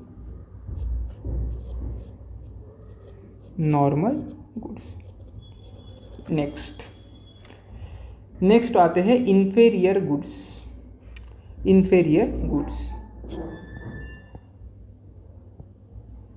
Goods for which demand increases up to certain level and then decreases. ऐसे गुड्स जो थोड़े इन्फेरियर क्वालिटी के होते हैं, जिसे कंज्यूम अपने को इस कारण करना पड़ता है कि अपना इनकम कम होता है, उसी गुड्स को बोला जाता है इन्फेरियर गुड्स। ठीक है सर, मैगी खाना मेरी इच्छा नहीं है सर, मेरी मजबूरी है, तो ये क्या हो गया, मैगी हो गया इन्फेरियर गुड्स। ठीक है, तो ऐसे गुड्स जिसके क्या हो रही है, जिसकी डिमांड कम हो रही है। कब कम हो रही है सर, जब मेरी इनकम बढ़ रही है तो मेरी डिमांड कम हो रही है, और उसको भी एकदम डायरेक्ट से कम नहीं हो रही सर, उसमें एक जो है वो चेंज आ रहा है। वो जो चेंज अपन देखेंगे, एग्जांपल देखते हैं। इंस्टेंट नूडल्स, बजटेड ब्रांड्स, जो बजट कपड़े होते हैं, डी मार्ट के कपड़े, बजटेड ब्रांड्स। ठीक है, तो वो क्या है, वो है inferior goods. Demand rises only up to certain level of income and then falls. ये क्या हो रहा है सर, क्या हो रहा है समझते हैं। मैं ले लेता हूँ कलर रेड। ठीक है, इन्फेरियर गुड्स के लिए अपन कलर लेंगे रेड। सर क्या हो रहा है, एक सर्टन लेवल पे जैसे जैसे मेरा इनकम बढ़ रहा था, वैसे वैसे नॉर्मल गुड्स की तरह सर क्वांटिटी डिमांडेड भी बढ़ गई। देखो यहाँ से यहाँ तक आ गई, क्वांटिटी डिमांडेड भी बढ़ गई सर। बट क्या हुआ, एक लेवल के ऊपर जाने के बाद मैंने क्या कर दिया, इस इन्फीरियर गुड्स का कंजम्पशन कर दिया कम, तो मेरी क्वांटिटी वापस पीछे आ गई सर। मतलब मान लेते हैं एग्जाम्पल के लिए, पहले मैं क्वांटिटी कंज्यूम कर रहा था 10 की, तो सर मैं थोड़े से इनकम ऊपर जाने तक मेरी क्वांटिटी कंज्यूम कर रहा था 50 की। ठीक है, यहाँ पे ऐसा नहीं आएगा, चार्ट थोड़ा अलग आएगा, सॉरी। हाँ, बट सर 50 की क्वांटिटी कम कर रहा था, बट अब इनकम और बढ़ गई सर, इनकम और बढ़ गई, तो मेरी क्वांटिटी डिमांडेड घट गई। देखो इनकम मेरी बढ़ गई, यहाँ से मेरी इनकम इतनी थी, अब इनकम मेरी बढ़ गई, बट मेरी क्वांटिटी वापस मान लो 30 पे आ गई। क्या हुआ, पहले मैं 10 पे था, मेरी इनकम बहुत कम थी तो मैं 10 पे था, इनकम थोड़ी बढ़ गई तो मैं 50 पे चला गया, उसके ज़्यादा और इनकम बढ़ गई तो मैं डायरेक्ट 30 पे आ गया। सर कैसे? पहले मैं जब बहुत गरीब था तब एक मैगी खाता था, बट थोड़ा मैं अमीर बन गया तो भी 2 मैगी खा रहा हूँ, 3 मैगी खा रहा हूँ। जब मैं और अमीर बन गया तो मैंने कहा छोड़ो यार मैगी, हम अब पिज़्ज़ा खाते हैं। तो जो मैगी की क्वांटिटी डिमांडेड है एक सर्टन लेवल पे तो बढ़ी, बट उसके बाद वो घटना चालू हो गई, क्योंकि मैं अब बहुत अमीर हो गया। मैंने बोला कि अभी इन्फीरियर गुड्स का जो कंजम्पशन है वो हम कम कर देंगे, अब हम क्या करेंगे, क्वालिटी गुड्स यूज़ करेंगे, जैसे जो हमारे नॉर्मल गुड्स है या फिर आगे जो गुड्स आने वाले वो हम कंजम्पशन बढ़ा देंगे। ठीक है, तो ये था इन्फीरियर गुड्स का। उसके बाद में हम बात करेंगे इसेंशियल कंज्यूमर गुड्स की, ऐसे गुड्स जो इसेंशियल रहते हैं अपने डेली लाइफ के लिए। Basic necessities consume by all such as food and fuel. यहाँ पे फूड, क्लॉथ, शेल्टर यही नेसेसिटीज़ कंज्यूम मत करना, कंसिडर मत करना। उसके अलावा भी जो बेसिकली अपने को ज़रूरत पड़ती है, जैसे इंटरनेट कनेक्शन हो गया, कम्युनिकेशन हो गया, स्मार्टफोन हो गया, वो भी इसेंशियल्स में आ जाएंगे। Food grains, cooking oil and certain necessary clothing is considered as essential customer. Demand increases with income but less proportionately as compare to income. क्या हो रहा है, डिमांड बढ़ रही है सर, बट जिस स्पीड से इनकम बढ़ रहा है उस स्पीड से मेरी डिमांड नहीं बढ़ रही। मान लो सर मेरा इनकम क्या हो गया, यहाँ पे कलर चेंज, हाँ, मान लो सर मेरा इनकम 50% से बढ़ा। कितने परसेंट से बढ़ा, 50% से, बट मेरी जो क्वांटिटी डिमांडेड है वो सिर्फ 10% से बढ़ी। क्यों? क्योंकि बेसिकली सर वो नेसेसिटी थी। मान लो कि पहले मैं 10,000 कमाता था और उसमें से 3,000 मैं कपड़ों पे खर्च करता था। अभी मैं 10 लाख कमाना चालू कर दूंगा तो क्या 3 लाख कपड़ों पे खर्च करूंगा? बिल्कुल नहीं। मैं ज़्यादा से ज़्यादा 3,000 करता था तो 50,000 कपड़े पे खर्च करूंगा। तो मेरा प्रोपोर्शनेट इंक्रीज जो है एज कंपेयर टू इनकम वो कम हो जाएगा। तो यहाँ पे ग्राफ थोड़ा अलग बनेगा, ग्राफ ऐसा बनेगा यहाँ पे। ठीक है, यहाँ पे ग्राफ ऐसा बनेगा। देखो मेरा जो इनकम है, ज़्यादा ही स्टीप हो गया, मेरा जो इनकम है, सॉरी ये हो गया, हाँ देखो मेरा इनकम कहाँ से कहाँ तक गया, यहाँ से यहाँ तक गया, बहुत बड़ा डिस्टेंस उसने कवर कर लिया। बट क्वांटिटी के केस में बात करूँ तो उसने थोड़ा सा ही डिस्टेंस कवर किया। तो इस केस में जब मेरा इनकम बहुत ज़्यादा बढ़ जाता है बट मेरी क्वांटिटी बहुत कम लेवल से बढ़ती है, उसी को बोला जाता है कंज्यूमर नेसेसिटीज़। ठीक है, ऐसे गुड्स जो इनकम बढ़ने से बढ़ते हैं बट उस प्रपोर्शन में नहीं बढ़ते जिस प्रपोर्शन में मेरा इनकम बढ़ रहा है। ठीक है, तो ये हो गया कंज्यूमर गुड्स। ठीक है,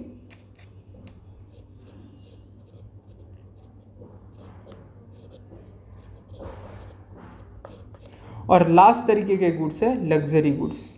goods that are broad beyond certain income level and continue to rise as income increases. ऐसे गुड्स जो सर्टन लेवल तक हम खरीद ही नहीं पाते क्योंकि अपनी अफोर्डेबिलिटी नहीं बनती, बट जैसे अपना अपना इनकम एक लेवल से ऊपर चला जाता है, हम क्या करते हैं, हम वो चीज़ खरीदना चालू कर देते हैं। ठीक है, तो high end cars, luxury watches, designer brands, ये सारे लग्जरी गुड्स आते। Demand increases at income increases, demand decreases at income decreases. Income decrease होती है तो डिमांड भी डिक्रीज होती है, इनकम इंक्रीज होती है तो डिमांड भी इंक्रीज होती है। समझेंगे?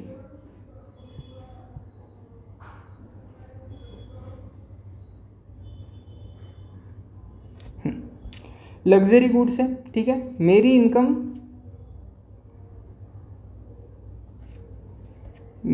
यहाँ पे थी, कलर चेंज करना पड़ा, हाँ, मेरी इनकम यहाँ पे थी, ठीक है। तो मेरी इनकम थोड़ी थोड़ी बढ़ी, फिर भी मैं लग्जरी गुड अफोर्ड ही नहीं कर पाता था, क्योंकि अभी भी इनकम मेरी उस लेवल पे नहीं। मान लो मैं लोअर क्लास से मिडिल क्लास आ गया, फिर भी मैं क्या लग्जरी कार परचेस कर पाऊंगा क्या? नहीं। तो मेरी क्वांटिटी डिमांडेड उतने ही लेवल पे रह रही थी, 2 या 3 जितने भी मेरी इनकम बढ़ गई। बट जैसे जैसे एक लेवल के बाद मेरी इनकम बढ़ गई ना, मेरी क्वांटिटी डिमांडेड अचानक से बहुत ज़्यादा बढ़ना चालू हो गई। तो मैं मान लो कि पहले 10 लाख इनकम थी, एनुअल इनकम, तो मैंने एक भी लग्जरी कार नहीं खरीदी। 20 लाख हो गई तो भी लग्जरी कार नहीं खरीदी। 30 लाख हो गई तो भी लग्जरी कार नहीं खरीदी। जैसे 1 करोड़ हो गई, मैंने 2 लग्जरी कार खरीद ली। 1 करोड़ से 2 करोड़ हो गई तो मैंने 6 लग्जरी कार्स खरीद ली। 2 करोड़ से 10 करोड़ हो गई, मैंने 10 लग्जरी कार खरीद ली। तो क्या हो रहा है, जैसे जैसे मेरा इनकम एक लेवल तक बढ़ा तो मेरी क्वांटिटी डिमांडेड नहीं बढ़ी, क्योंकि वो लग्जरी गुड्स थे, अभी भी अफोर्डेबिलिटी के बाहर थे। बट एक लेवल के बाद जब मेरा इनकम बढ़ गया, उसके ऊपर जाने चालू हो गया, तो मेरी जो क्वांटिटी डिमांडेड है लग्जरी गुड्स की, वो लग्जरी गुड्स की क्वांटिटी डिमांडेड बहुत ज़्यादा बढ़ गई, ठीक है। तो ये हो गया लग्जरी गुड्स। तो सबसे पहले अपन ने देखा था जो नेसेसरी चीज़ें, नेसेसिटी गुड्स है, उसके बारे में। फिर अपन ने देखा था किसके बारे में? इन्फीरियर गुड्स के बारे में। फिर अपन ने नेसेसिटीज़ के बारे में देखा, और लास्ट में अपन ने कौन से गुड्स के बारे में देखा? लग्जरियस गुड्स के बारे में। हर एक का इनकम के रिस्पेक्ट में जो डिमांड के साथ कनेक्शन है, वो कनेक्शन अलग अलग तरीके से बनता है, ये चीज़ याद रखना। तो रिवाइज करते, सबसे पहले सर नॉर्मल गुड्स क्या होंगे? जैसे जैसे डिमांड बढ़ेंगी नॉर्मल गुड्स उस प्रोपोर्शन में बढ़ते जाएंगे। सेकंड इन्फीरियर गुड्स जैसे जैसे मेरी इनकम बढ़ेंगी, एक हद तक वो गुड्स का क्वांटिटी डिमांडेड बढ़ेगा, बट एक हद के बाद जैसे मेरी इनकम और बढ़ना चालू हो जाती है, वो क्वांटिटी डिमांडेड कम हो जाएंगी। तीसरे केस में कंज्यूमर इसेंशियल्स में मेरी इनकम के साथ मेरी क्वांटिटी डिमांडेड भी बढ़ेगी, बट उस प्रपोर्शन में नहीं बढ़ेंगी जिस प्रपोर्शन में मेरा इनकम बढ़ रहा है। और लास्ट में लग्जरियस गुड्स क्या हो जाएंगे? एक हद पे मेरा इनकम बढ़ना चालू रहेगा, बट मेरी quantity demanded of luxurious goods नहीं बढ़ेंगी, बट एक हद से ज़्यादा मेरा इनकम अगर हो जाता है, तब मेरी क्वांटिटी डिमांडेड फिर वहाँ से रैपिडली ग्रो होना चालू हो जाएंगी लग्जरी गुड्स की, लग्जरी आइटम्स की, ठीक है। तो ये 4 तरीके के गुड्स है, और इस 4 तरीके के गुड्स पे बेसिस पे डिपेंड करता है कि तुम्हारा जो इनकम है वो इनकम के साथ डिमांड बढ़ेगी या इनकम के साथ डिमांड घटेगी। बट जनरली हम देखेंगे तो नॉर्मल गुड्स के केस में, इसेंशियल गुड्स के केस में और लग्जरियस गुड्स के केस में क्या हुआ? जैसे जैसे इनकम बढ़ा वैसे वैसे डिमांड बढ़ी। बस इन्फीरियर गुड्स एक उसका एक्सेप्शन था, जिस केस में क्या हुआ, इनकम बढ़ने के बाद डिमांड मेरी वापस आ गई, ये हमने देखा था, ठीक है। ये यहाँ पे वापस आ गई, यही चीज़ अपन ने देखी थी, ठीक है। आगे बढ़ते हैं। हाँ, अब बिजनेस मैनेजर्स के लिए यहाँ पे लेसन लेने की क्या बात है? Business managers need to understand, सबसे पहले उनको देखना है कि जो गुड्स वो बेचते हैं वो कौन से नेचर में आता है। क्या वो नेसेसिटी में आता है, क्या वो इसेंशियल में आता है, क्या वो कमोडिटी में आता है, क्या वो नॉर्मल में आता है। फिर उनको देखना है इनकम इफेक्ट, फिर उनको ये समझना है कि इनकम बढ़ने से मेरे गुड्स पे क्या असर होता है। अगर मैं इन्फीरियर गुड्स का सेलर हूँ तो इनकम बढ़ना मेरे लिए अच्छी बात नहीं है, क्योंकि इन्फीरियर गुड्स का इनकम एक हद से ज़्यादा अगर लोगों का बढ़ जाएगा तो मेरी जो क्वांटिटी डिमांडेड है वो कम हो जाएंगी। तो सबसे पहले मैं कौन से कैटेगरी वाले गुड्स बेचता हूँ, फिर उस कैटेगरी का और इनकम का क्या रिलेशन है वो देखना है, और लास्ट में मैक्रो इकोनॉमिक्स वेरिएबल्स देखना है। मतलब अब मुझे वो चीज़ देखनी है, ऐसी चीज़ें जो इनकम को अफेक्ट करती है। तो हम देख रहे हैं, समझना, पहले देखूंगा गुड्स को अफेक्ट करने वाली कौन सी चीज़ है? इनकम, ठीक है। और फिर इनकम को कौन सी चीज़ अफेक्ट करती है, कौन सी मैक्रो इकोनॉमिक चीज़ अफेक्ट करती है, जैसे तुम्हारी ओवरऑल कंट्री की डिमांड या ओवरऑल कंट्री का जीडीपी वगैरह। ये जो फैक्टर्स है, ये फैक्टर्स भी मेरे को स्टडी करना पड़ेगा, उसी को बोला जाएगा मैक्रो इकोनॉमिक वेरिएबल्स। तो 3 चीज़ें मेरे को स्टडी करनी पड़ेंगी बिजनेस इकोनॉमिक्स के पर्सपेक्टिव के लिए, मेरे बिजनेस के पर्सपेक्टिव के लिए, ठीक है। आगे बढ़ते हैं, टेस्ट एंड प्रेफरेंसेस के बेसिस पे तुम्हारी डिमांड कम हो सकती है या तुम्हारी डिमांड ज़्यादा हो सकती है। सबसे पहला, अगर नया फैशन का कोई प्रोडक्ट आ गया तो हमारी डिमांड हमेशा ज़्यादा होती है, क्योंकि हम वो नई फैशन को एडॉप्ट करना चाहते हैं। और अगर फैशन पुरानी है तो उस की डिमांड भी क्या हो जाती है, घट जाती है। एक समय पे बेल बॉटम की जीन्स हुआ करते थे 90s में, तो उसकी डिमांड बहुत ज़्यादा थी क्योंकि वो फैशन में थे। आज अगर बेल बॉटम के जीन्स की डिमांड की बात करेंगे तो वो आउट ऑफ फैशन चीज़ होने की वजह से उस प्रोडक्ट की डिमांड क्या है, बहुत कम है। Consumer may perceive product as obsolete and discard it before it is fully utilized and then prefer other goods which is currently in fashion। तो ये फैशन के चक्कर में क्या होता है, कोई प्रोडक्ट अगर अच्छा है तो भी कंज्यूमर को ये लगता है कि नहीं ये तो काम यूज़ करने लायक नहीं है, तो वो फेंक देता है। फॉर एग्जाम्पल मान लो मेरे पास नोकिया का फ़ोन है, बट नोकिया का फ़ोन आउट ऑफ फैशन होने की वजह से मैं क्या करता हूँ, वो फ़ोन अच्छा होने के बावजूद भी वो फ़ोन फेंक देता हूँ, क्योंकि मेरा एक परसेप्शन है कि ये फ़ोन अब क्या हो गया है, ऑब्सोलीट हो गया, मतलब नॉट फिट फॉर यूज़ हो गया। ऑब्सोलीट यानी नॉट फिट फॉर यूज़ हो गया और मैं इसे यूज़ नहीं कर सकता, तो मुझे नया प्रोडक्ट खरीदना पड़ेगा। ये नया प्रोडक्ट खरीदना पड़ेगा वाली जो थिंकिंग है वो मार्केट में डिमांड क्रिएट करती है, डिज़ायर क्रिएट करती है बेसिकली, ठीक है। Reasons for change in preferences and taste may be external and may be internal in nature. हमारा टेस्ट, हमारा प्रेफरेंसेस, हमारी फैशन की समझ, ये इसके कारण एक्सटर्नल भी हो सकते हैं, इंटरनल भी हो सकते हैं। कुछ चीज़ें इंटरनली अपने को अफेक्ट करती है, कुछ चीज़ें एक्सटर्नल से हमारे ऊपर थोपी जाती है और हम उसे अडॉप्ट करते हैं। जैसे एडवर्टाइजिंग जो फैक्टर है वो हमेशा एक्सटर्नल फैक्टर है। हमें कोई चीज़ खरीदनी है कि नहीं खरीदना है ये हमें एडवर्टाइजमेंट वाले बताते हैं। वो हमेशा हमें क्या करते हैं, हैमर करते रहते हैं उस प्रोडक्ट को लेके, और हमारी सोच बन जाती है कि हाँ हमें ये प्रोडक्ट खरीदना चाहिए। तो वो जो इन्फ्लुएंस है वो कैसे नेचर का है, एक्सटर्नल नेचर का। मान लो कि मुझे बहुत लेक्चर के समय प्यास लगती है, तो मैं क्या कर रहा हूँ, मैं बॉटल खरीद रहा हूँ। तो यहाँ पे रीज़न कैसा है, रीज़न इंटरनल है। मुझे एक्सटर्नली किसी ने इन्फ्लुएंस नहीं किया है बताने के लिए कि मेरे टेस्ट एंड प्रेफरेंसेस क्या होने चाहिए, ये इंटरनली आया है। तो कारण कुछ भी हो सकता है, इंटरनल और एक्सटर्नल। अब एक्सटर्नल इफेक्ट्स जो होते हैं उस इफेक्ट्स को अलग अलग नाम दिया जाता है। Here are some external effects which changes our perception about goods and this effect our demand. ऐसी एक्सटर्नल इफेक्ट्स है जो हमारे परसेप्शन को चेंज करते हैं, और परसेप्शन चेंज होंगी तो डिमांड चेंज होगी। और सबसे पहला होता है डेमोन्स्ट्रेशन इफेक्ट। MCQ वाला पॉइंट किसने दिया था, जेम्स ड्यूसनबेरी ने ये जो टर्म है वो कॉइन किया था, डेमोन्स्ट्रेशन इफेक्ट। डेमोन्स्ट्रेशन इफेक्ट क्या है समझना। डेमोन्स्ट्रेशन इफेक्ट यानी हम जिन लोगों को सक्सेसफुल, हम जिन लोगों को डिज़ायरेबल या हम जिन लोगों को इन्फ्लुएंशियल कंसिडर करते हैं, वो जो प्रोडक्ट कंज्यूम कर रहे वही प्रोडक्ट मुझे भी कंज्यूम करना है, ये जो थिंकिंग होती है इसी को बोला जाता है डेमोन्स्ट्रेशन इफेक्ट, ठीक है। Change in the behaviour based on actions and lifestyle of other. दूसरों की लाइफस्टाइल देखिए, बट किन लोगों की लाइफस्टाइल, ऐसे लोग जिनको अपन सक्सेसफुल मानते हैं, जिनको अपन डिज़ायरेबल मानते हैं कि भाई इसकी पर्सनैलिटी तो बहुत अच्छी है, उसको बोला जाएगा डिज़ायरेबल। या फिर उनको इन्फ्लुएंशियल मानते हैं कि हाँ ये इन्फ्लुएंस कर सकता है वर्ल्ड पे वगैरह वगैरह। तो ये लोगों को देख के अपन जो चीज़ खरीदने की कोशिश करते हैं उसी को डेमोन्स्ट्रेशन इफेक्ट बोला जाता है। डेमोन्स्ट्रेशन इफेक्ट से क्या होता है, डिमांड बढ़ जाती है। इमिटेशन से, इमिटेशन यानी दूसरों को कॉपी करना, तो कॉपी करने से क्या हो जाता है, डिमांड बढ़ जाती है। तो डेमोन्स्ट्रेशन इफेक्ट का फायदा क्या हो जाएगा, डिमांड बढ़ जाएंगी स्पेसिफिक प्रोडक्ट की। Next, bandwagon effect. More and more people adopting same goods, thus urge to consume increases in order to follow the trend. कोई ना कोई ऐसा गुड आता है हर साल जिसमें बहुत लोग ज़्यादा, वो वायरल होने के कारण बहुत ज़्यादा लोग उस चीज़ को कंज्यूम करते हैं, और हमें भी एक इच्छा हो जाती है कि देखो वर्ल्ड में कुछ तो भी नया हो रहा है ना, तो हमें भी उसका हिस्सा बनना है। तो हम भी उस ट्रेंड में दौड़ना चाहते हैं, उस ट्रेंड का हिस्सा बनना चाहते हैं, और इस ट्रेंड के देख के जो हमने गुड्स अडॉप्ट किए हैं उसको बोला जाता है बैंड वैगन इफेक्ट। तो मान लो कि फिजिट स्पिनर, एक समय आया था जब सब लोग फिजिट स्पिनर यूज़ कर रहे थे, तो हमें भी लगता था कि हमारे पास भी वो स्पिनर होना चाहिए, वो गोल गोल घूमता था। तो ये देखकर अगर तुमने स्पिनर अगर खरीदा होगा तो वो कौन सा इफेक्ट यूज़ हुआ, बैंड वैगन इफेक्ट, ठीक है। तो ट्रेंड के साथ दौड़ना बैंड वैगन इफेक्ट, किसी अपने को देख के चेंज होना डेमोन्स्ट्रेशन इफेक्ट। माइनर गैप है बट गैप समझना है। ट्रेंड के साथ दौड़ना बैंड वैगन इफेक्ट, अपने डिज़ायरेबल पर्सन को कॉपी करना उसको बोला जाता है डेमोन्स्ट्रेशन इफेक्ट। नेक्स्ट होता है स्नॉब इफेक्ट। दिस आर अब बैंड वैगन इफेक्ट से भी क्या होगा, बैंड वैगन इफेक्ट से भी किसी ना किसी प्रोडक्ट की डिमांड बढ़ जाएंगी, क्योंकि लोग सब उसे खरीदना चाहते हैं, ट्रेंड का हिस्सा बनना चाहते हैं। Snob effect, there is desire to stand out from the crowd से अलग होने की हमारी डिज़ायर होती है कि देख सब लोग जो कर रहे हैं वो मैं नहीं करूँगा, मैं कुछ अलग करूँगा। ये जो डिज़ायर होती है, ये डिज़ायर का इफेक्ट ही क्या बोला जाता है, स्नॉब इफेक्ट।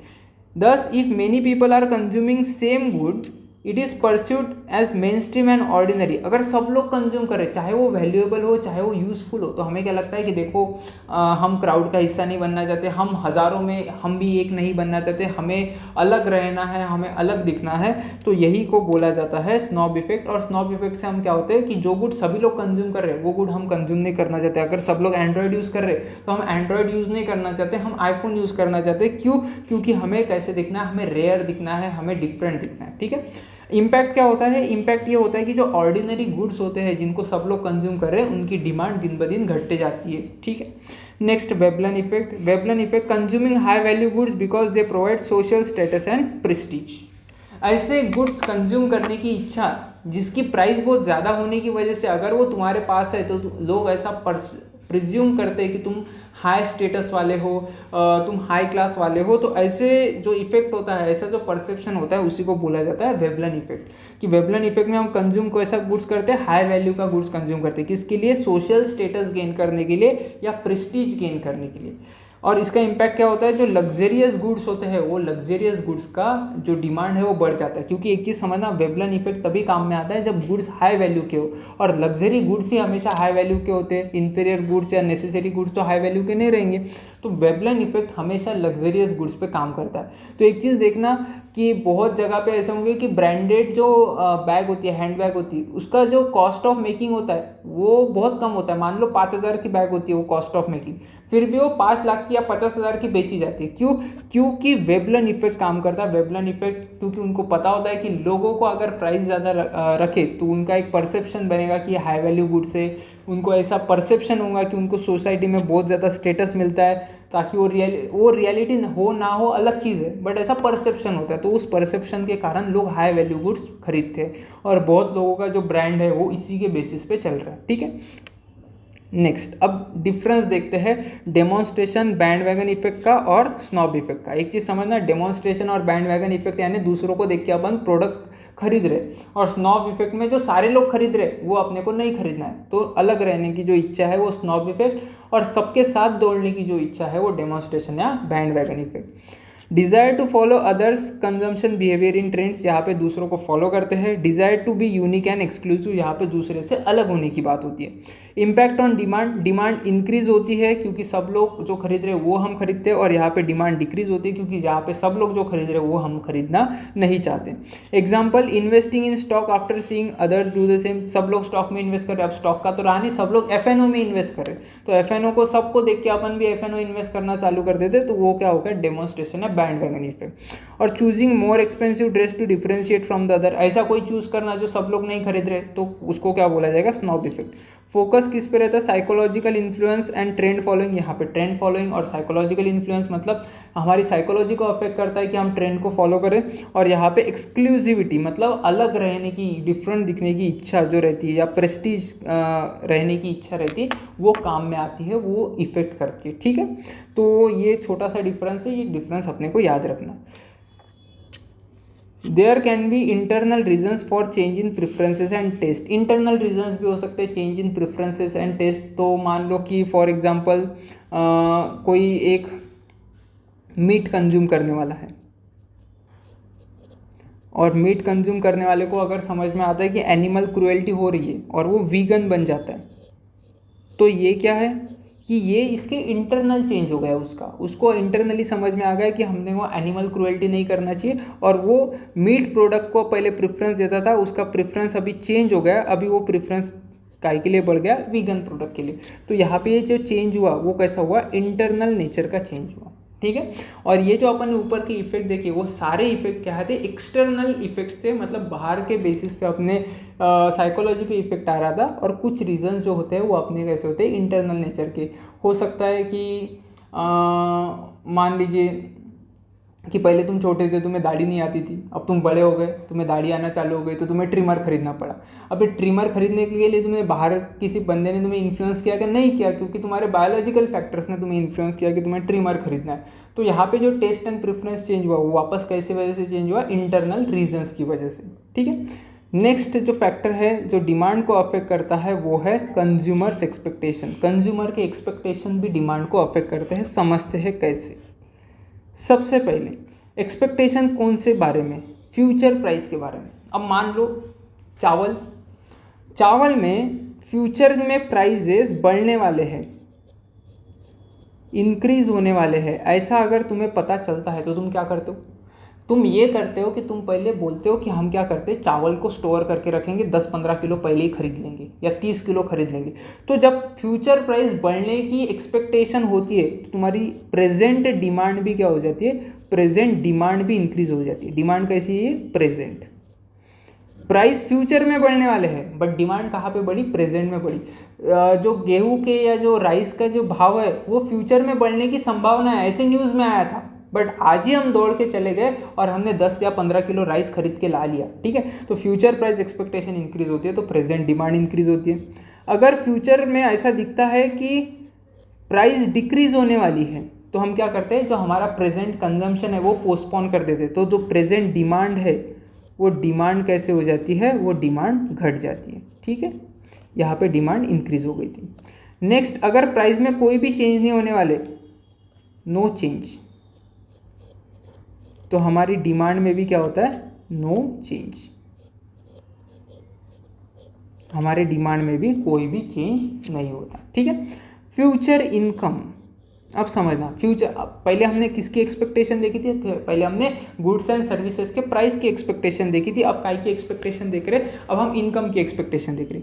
अगर तुम्हारा इनकम इंक्रीज होने वाला है ऐसा तुम्हें लगता है, हो ना हो वो अलग चीज़ होगी, ठीक है, होगा नहीं होगा ये अलग चीज़ होगी, बट अगर तुम्हें ऐसा लगता है कि तुम्हारे फ्यूचर की इनकम इंक्रीज होने वाली है तो तुम तुम्हारा प्रेजेंट कंजम्पशन इंक्रीज करते हो। तो मान लो मैं क्या हो गया था, मैं आर्टिकलशिप मेरी कंप्लीट हो गई थी, मेरा एग्ज़ाम देना बाकी था, एग्ज़ाम दे दिया मैंने। अब एग्ज़ाम बहुत अच्छा गया, रिजल्ट को 1-1.5 महीना बाकी था, बट मुझे पता था कि मैं निकल जाऊंगा क्योंकि एग्ज़ाम बहुत अच्छा गया था मेरा।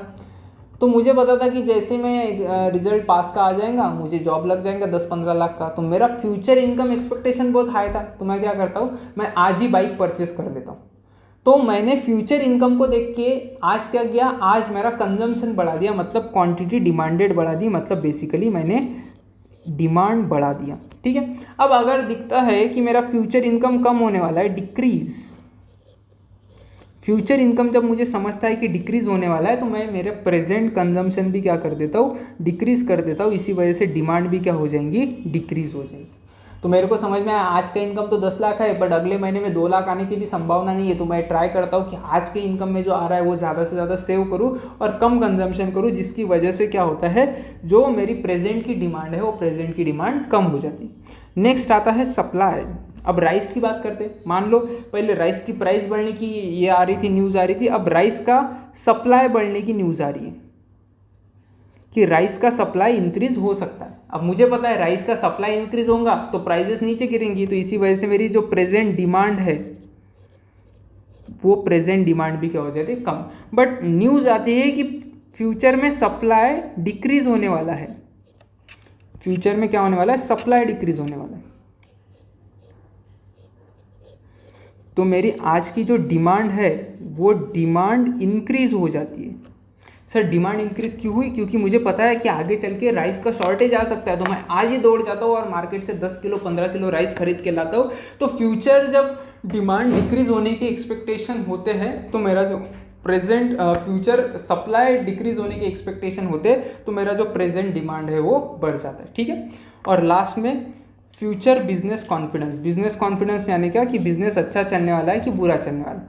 अगर ये पॉजिटिव है, फ्यूचर में बिजनेस अच्छा चलेगा, ये कॉन्फिडेंस मेरा पॉजिटिव है, तो मेरी प्रेजेंट की जो डिमांड है ना वो डिमांड इंक्रीज हो जाती है। क्योंकि मान लो मैं बिजनेस पर्सन हूँ और मुझे पता चल जाता है कि बिजनेस आगे चल के बहुत अच्छा होने वाला है क्योंकि मोदी जी बहुत सारी स्कीम्स लाने वाले हैं और इस पे वजह से मेरा बिजनेस एकदम रॉकेट की तरफ ऊपर उड़ेगा।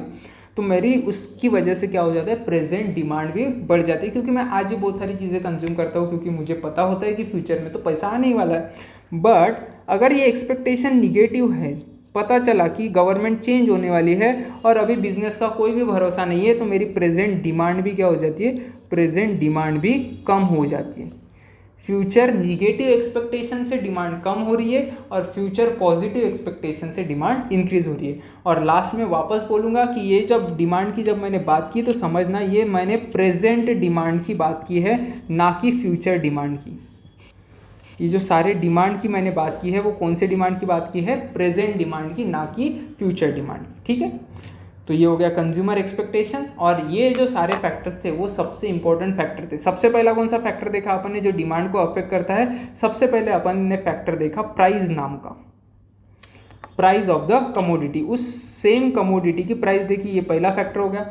सेकंड अपन ने फैक्टर देखा प्राइस ऑफ रिलेटेड गुड्स, कि रिलेटेड गुड्स में अपन ने दो चीज़ें देखी, कॉम्प्लीमेंट्री और सब्सटीट्यूट। फिर तीसरा फैक्टर अपन ने देखा डिस्पोजेबल इनकम, डिस्पोजेबल इनकम के हिसाब से तुम्हारी डिमांड कम ज़्यादा होती है, और उसके नेक्स्ट अपन ने डिस्पोजेबल इनकम में 4 तरीके के गुड्स देखे।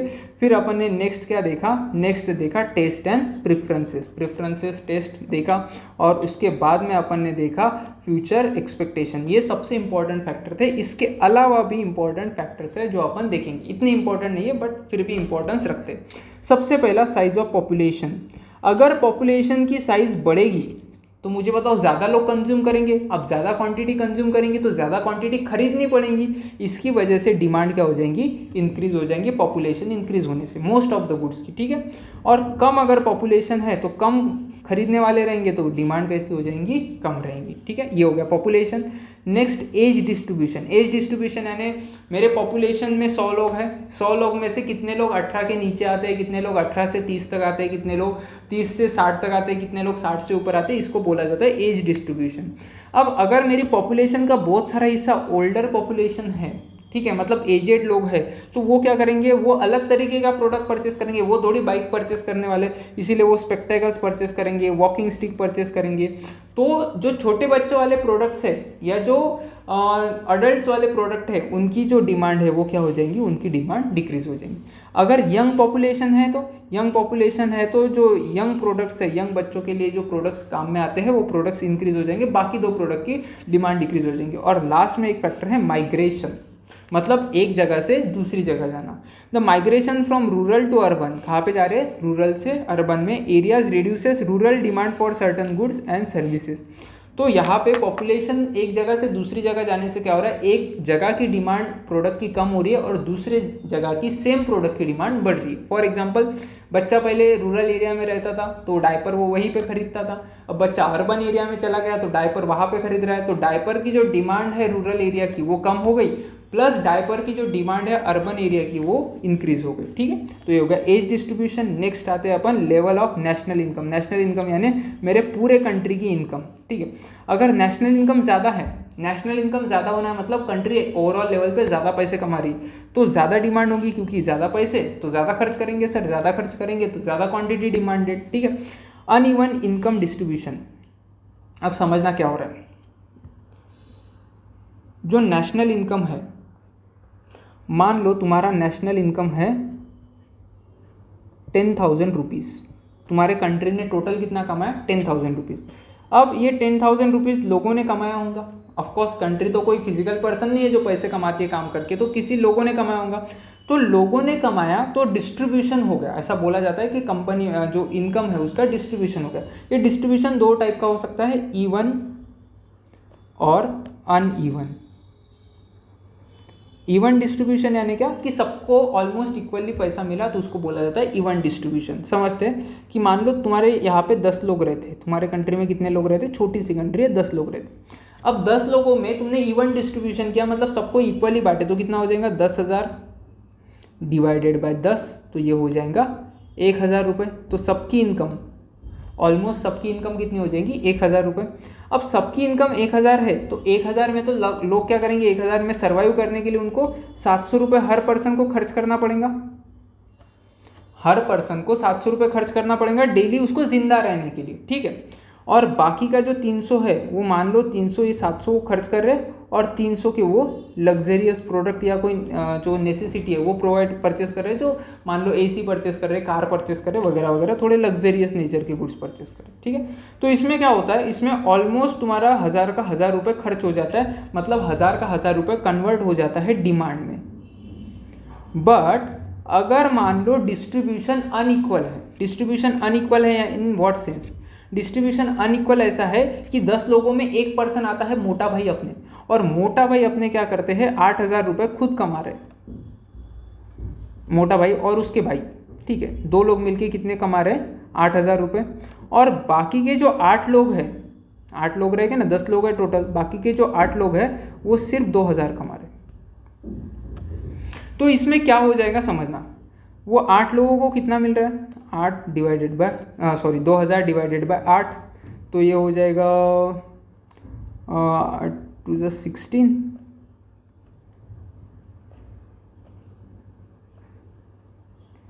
250 रुपीज़ के आसपास, ठीक है। 250 इंटू, हाँ 250 रुपीज़, ठीक है। और बाकी के 2 लोग, ये तो 8 लोगों की कंडीशन हो गई, 8 लोग 250 रुपीज़ खरीद रहे, बाकी के 2 लोग 8000 डिवाइडेड बाय 2, 4000 रुपये। अब समझना क्या हो रहा है, ये जो 250 रुपये जो कमाने वाले लोग हैं उनको तो डेली नेसेसिटीज़ 250 की खरीदनी पड़ेंगी, तो ये पूरे का पूरा 250 रुपये कर देंगे खर्च। बट बात आती है मोटा भाई और उनके फैमिली की, तो क्या ये 4 के 4000 खर्च करने वाले? बिल्कुल नहीं। ये क्या करेंगे, ये ज़्यादा से ज़्यादा 4000 में से 2000 खर्च करेंगे और बाकी के जो 2000 है वो सेव करेंगे, 2000 सेव करके रखेंगे और 2000 खर्च करेंगे कंज्यूम। तो क्या हो रहा है, समझना क्या हो रहा है। पहले केस में 10 के 10,000 रुपये खर्च कर दिए लोगों ने, चाहे वो कौन सा भी प्रोडक्ट हो, 10 के 10,000 पूरे खर्च कर दिए। अब खर्च कर दिए तो ऑफकोर्स वो मार्केट में जाके डिमांड क्रिएट करेंगे। बट जब अनइवन डिस्ट्रीब्यूशन हुआ तब सिर्फ गरीबों ने अपना पूरा इनकम खर्च किया, मतलब 250, ये मतलब 2000 पूरे के पूरे खर्च किए। बट मोटा भाई की फैमिली ने कितने खर्च किए? मोटा भाई के फैमिली ने 2000 एक पर्सन इंटू और 2000 दूसरा पर्सन, मान लो कि सिर्फ 2000 खर्च किए पूरे फैमिली ने, ठीक है। तो मोटा भाई प्लस बाकी की इकोनॉमी में कितना खर्च हुआ? सिर्फ 4000 रुपये का खर्च हुआ और बाकी के 6000 कहाँ पे चले गए? बाकी के 6000 सेव हो गए। सो यहाँ पे मिले थे उनको 8000, तो 2000 उन्होंने ये कर दिए, तो यहाँ पे 6 आ जाएंगे, ठीक है। 2000 पर पर्सन, कुछ तो भी कैलकुलेशन में मिस्टेक हो गई है, सॉरी। यहाँ पे 4000 सेव होंगे और 2000 खर्च होंगे 2 लोगों के, तो ये हो जाएगा 4000 खर्च होंगे और 4000 सेव होंगे, ठीक है। अभी भी कुछ तो भी मिसिंग है, हाँ यहाँ पे भी एक चेंज करना पड़ेगा, यहाँ पे भी करना पड़ेगा 4000। ये मोटा भाई की फैमिली और ये अदर्स, ठीक है। ये मोटा भाई की फैमिली ने 4000 खर्च किए और अदर्स ने 2000 खर्च किए, तो टोटल कितना खर्च हुआ? 6000 का।